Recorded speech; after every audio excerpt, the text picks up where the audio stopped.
Hello, friends. So I am back, still talking about the series of domestic violence. On my last video, I spoke about how domestic violence affects children emotionally, psychologically, physically. One of the effects that I mentioned was how PTSD manifests in children that witnessed domestic violence, and that sometimes the children themselves become the target of physical abuse. PTSD can affect children just like it can affect adults that have gone through trauma, people in the military that have gone through certain difficult experiences, and in children that are witnesses that live in a home where domestic violence happens. PTSD can manifest itself as in nightmares, changes in sleep patterns, anger, irritability, learning difficulties, behavioral issues. Um, and sometimes the children, can reenact the traumatization and abuse observed. So a lot of times when you see certain behaviors in children where they're treating other children a certain way, it's because they are reenacting what the traumatic event or the abuse taught them. And I also mentioned physical changes like headaches, stomach pains, can also be a manifestation of the effects of domestic violence in children. Sometimes some children become very somatic, where they're always complaining that they're hurting, that they have a tummy ache, that the shoulder hurts, and you take them to the doctor, and there's no physical reasons for that. It could also be emotional, so keep that in mind if you're dealing with a child that you don't live with, a nephew or cousin, or you're a teacher, and the children are constantly complaining that this hurts and that hurts. And it could be physical. It could be that they do have tummy ache. It could be that, they fell or they got hit or they got physically abused and they hurt. But when you're dealing with children sometimes that they complain of pain, and they have a headache and they have a tummy ache, and you take them to the doctor and the doctor says they are fine, there's absolutely nothing wrong with them. Check to see if they're being abused, or check to see if they're living in a home where domestic violence, in a home where they are witnessing domestic violence. So let's talk about aggressive behavior now. So I do notice that, especially for boys that live in a home where they I can't speak English today. Let me finish the video in Spanish. Vamos a hablar en español a ver qué pasa. No, but seriously, aggressive behavior in boys that witness domestic abuse, that witness their fathers abusing their mothers, they grow up with the tendency that that is how a woman should be treated. That's how you gain power. That's how you get your way. And, children naturally, when they don't get their way, throw temper tantrums. But as I found out in my relationship, grown men that don't know how to respond emotionally to certain situations, or that are emotionally incontinent, that are emotionally irregulated, also throw temper tantrums when they don't get their way. But you see it a lot in boys when they see their fathers being abusive to their mothers, then they start bullying smaller children. And sometimes it's they bully their own siblings, making threats. I've heard children say, I'm going to kill you, or I'm going to hit you, or I'm going to, hit you on the head with this, because they say, can I borrow your tablet?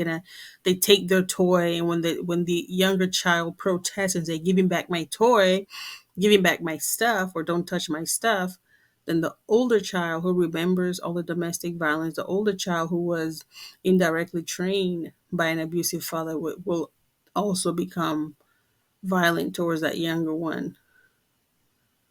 It's amazing, right? That somebody takes your stuff and then you ask for it back, and then they want to beat you.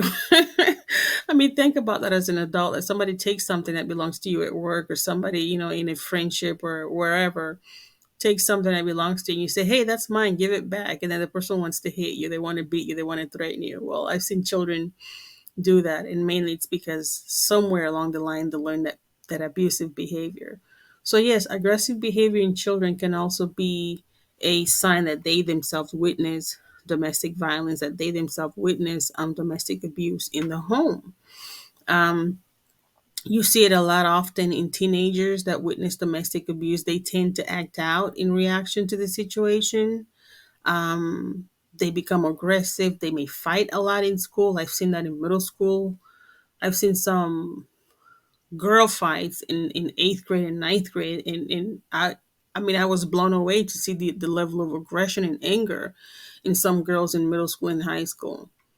But, you kind of get an idea of what's happening at home. Sometimes girls, some mothers are really, really angry because of whatever they went through, and they beat their daughters a lot. I lived in a home with family members where, my cousins were like being punched by their female older family members. And so you have to also think about, why is this girl so angry and so aggressive? Why is this teenager? Because they're either experiencing domestic violence at home, or they're experiencing physical abuse at home. So they may fight, they skip school, um, risky sexual activities, right? And when they get to a certain age, with time and opportunity, with the wrong friends at the right time, they may even dabble in drugs and alcohol. And they're very likely to get in trouble with the law.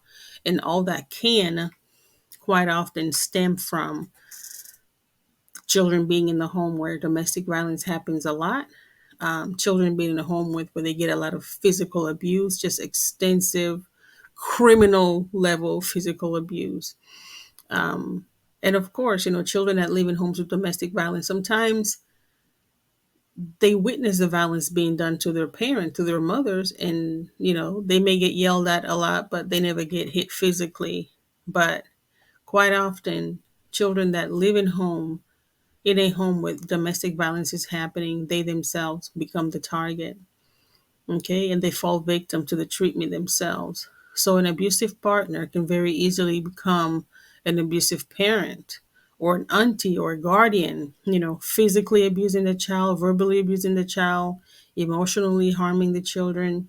When I think about this part, I think about that movie Precious, how the mother was just so mean to her. So imagine that, and what the mom's boyfriend was doing to that girl, and that girl had to grow up just trying to be strong for herself. And she was older, but imagine a 9-year-old girl or a 7-year-old girl being in a house with an angry mother. And but that mother is angry because she herself was a victim of domestic violence. She herself was sexually abused as a child. She herself went through some type of traumatic event where now she doesn't know any other way than to be abusive to her own child, right? So the child grows up in the house either being abused or witnessing her mother being abused. So the long-term effects of witnessing domestic violence is children. Yeah, it does have long-term effects. Think about depression. Simply moving away from domestic violence sometimes isn't enough.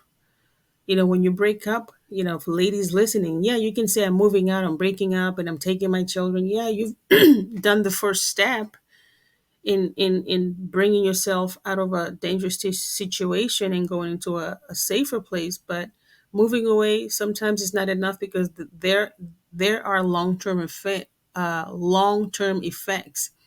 of what you and that child has gone through. So they grow up watching a parent experience abuse. They grow up experiencing that for years, and that can last well into adulthood. Think about how many adults, how many times the man that's abusing the woman will say, well, this is how my father raised me. Think about the woman that's being excessively abusive to her daughter or her children. Well, this is how we were raised. So children grow up watching parent repeat the cycle that they themselves experienced when they were children. And some long-term effects could be depression. Depression can happen for so many reasons, but right now we're talking about children that witness domestic abuse. Depression and anxiety. The child can be anxious because they were raised in a toxic, abusive environment. They grow up to be depressed adults. A traumatic experience of constantly witnessing domestic violence can cause a child to be depressed, sad, can have concentration issues. And when they grow up to be adult, They can suffer from depression. They can suffer from anxiety. And that makes them to be very toxic people, that they cannot be in stable relationships. They cannot be in stable relationships because they themselves become toxic to their partners. They can also develop poor diets, poor eating habits, right? Overeating, obesity, which can, of course, lead to other diseases like heart disease and diabetes. It's just so problematic for children to be in an abusive home experiencing domestic violence, because it does have long-term effects, psychological effects, emotional effects, spiritual effects on them. And that abusive behavior can be repetitive, but it doesn't occur, in the way that we think it's going to occur. It doesn't occur in a cycle. Okay? And another thing that children in in the witnessing domestic violence can go through is self-blaming. They can blame themselves and think it's their fault.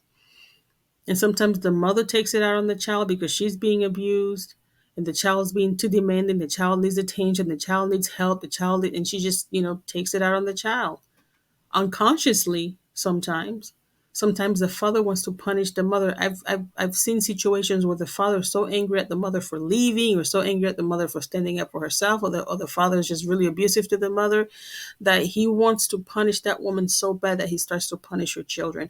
And quite often you will see where a very abusive man gets to a point where he wants to hurt the woman even more, to the point where he starts sexually abusing the little girl as a form of punishment.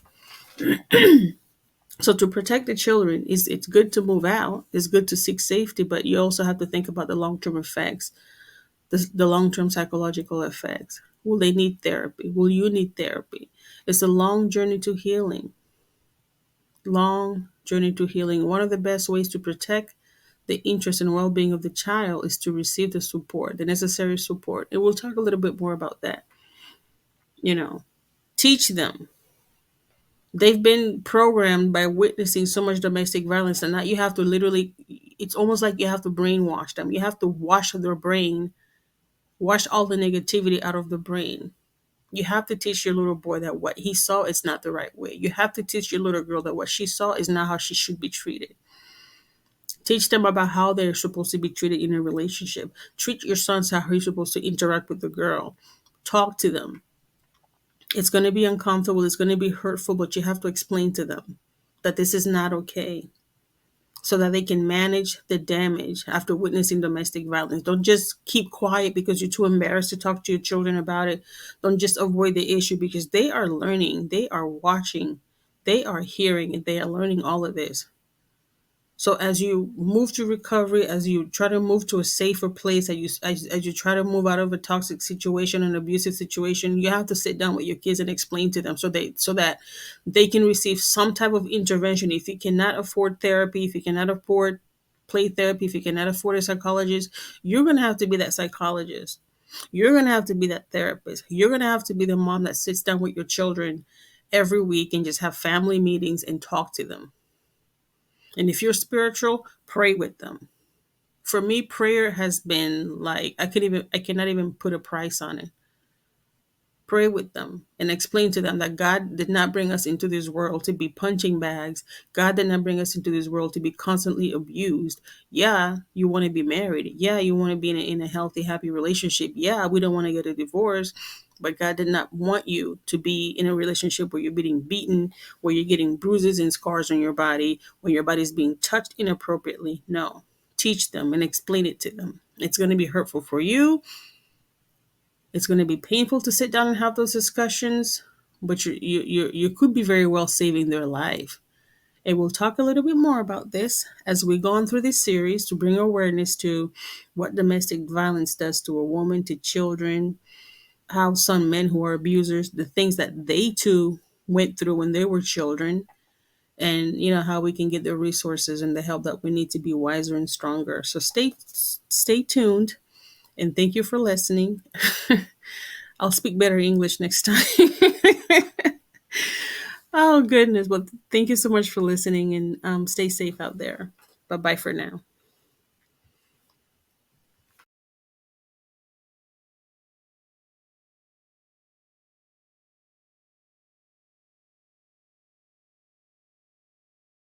It is shouting, name-calling, crying, and sometimes even punches, bruises, and blood. It gets louder and louder. They don't think we can hear, but we can, even if we're in the last corner of the house.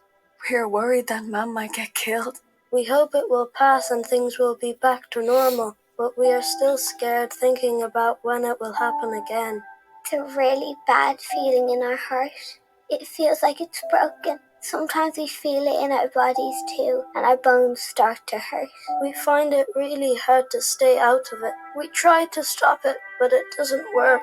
It's our job to protect our little brothers and sisters. Sometimes we are told whose side we're on. We don't like it. Some adults think children are stupid, but all children have a voice.